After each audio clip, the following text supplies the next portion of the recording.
ফেরদাউস সোহাগ। সোহাগ, বরিশালে কোন এলাকায় পানি বেড়েছে এছাড়া জানাবেন নিম্নাঞ্চলে ঘরবাড়ি থেকে বাসিন্দাদের কি সরিয়ে নেওয়া হয়েছে কিনা?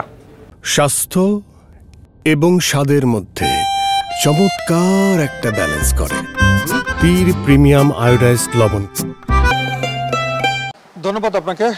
আসলে বরিশাল নদীবন্দরে আমরা রয়েছি, সেখান থেকে আমরা নানান জায়গায় খোঁজখবর নিয়ে যেটা জানতে পেরেছি যে উপকূলীয় এলাকার, যদি বরিশালের কথাই ধরি, বরিশালের যে আশপাশের যতগুলো নদী রয়েছে সবগুলো নদীতেই কিন্তু পানি বেড়েছে।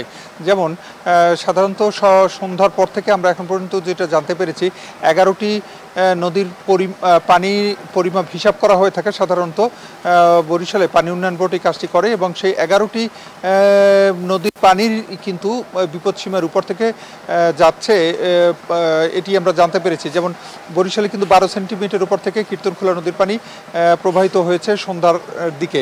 তবে এখন ভাটা লেগেছে, তো ভাটার কারণে এখন কিন্তু তুলনামূলক পানি একটু টান ধরেছে।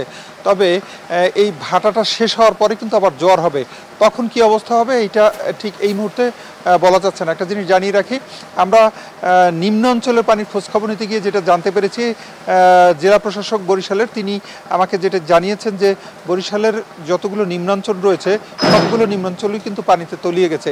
একইভাবে কিন্তু বরিশাল বিভাগের সর্বত্র এই একই পরিস্থিতি তৈরি হয়েছে, যেখানেই নদী রয়েছে সেখানেই নিম্নাঞ্চল রয়েছে এবং সবগুলো নিচু এলাকা তলিয়ে গেছে।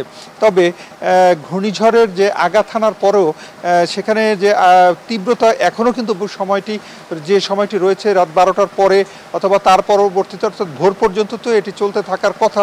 সেই হিসাব অনুসারে কিন্তু আসলে যখন জলোচ্ছ্বাস জোয়ার থাকবে তখন যদি জলোচ্ছ্বাসের একটা সম্ভাবনার কথা উড়িয়ে দেওয়া যায় না।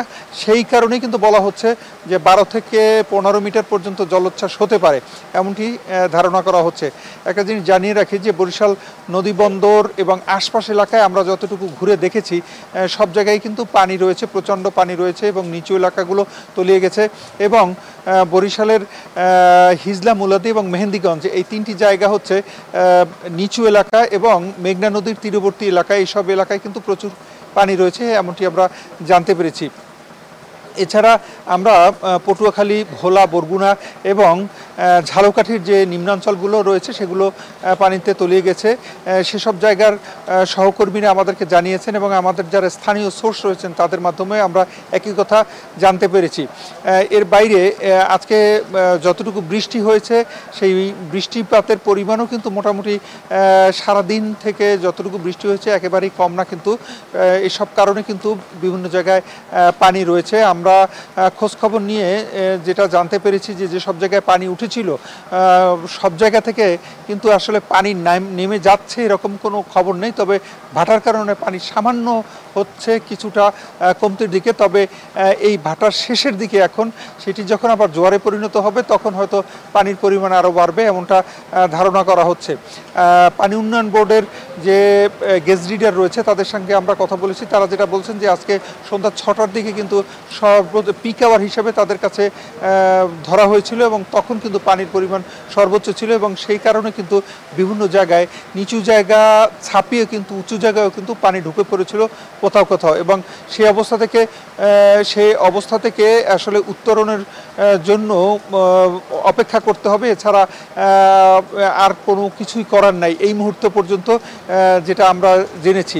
এর বাইরে বরিশাল নদীবন্দর থেকে এখানে কোস্টগার্ড, নৌবাহিনী এবং পুলিশ সহ যত আইনশৃঙ্খলা রক্ষা বাহিনীর সদস্য রয়েছে তারা কিন্তু আসলে ঘূর্ণিঝড়ে যারা নিচু এলাকায় যারা রয়েছে তারা কিন্তু তাদেরকে সতর্ক করা হয়েছে এবং তারা যাতে কোনো ধরনের দুর্ঘটনায় না পড়ে এবং তারা যাতে উঁচু এলাকায় কাছাকাছি থাকে এবং ঘূর্ণি উপদ্রুত যেসব এলাকা রয়েছে সেসব এলাকা থেকে দুর্ঘটনা কবলিত কোথাও যদি দুর্ঘটনা ঘটে তাহলে যাতে তারা খবর নিতে পারে, এই জন্য কিন্তু তাদেরকে যোগাযোগ রক্ষা করতে বলা হয়েছে। এতটুকুই ছিল বরিশাল থেকে।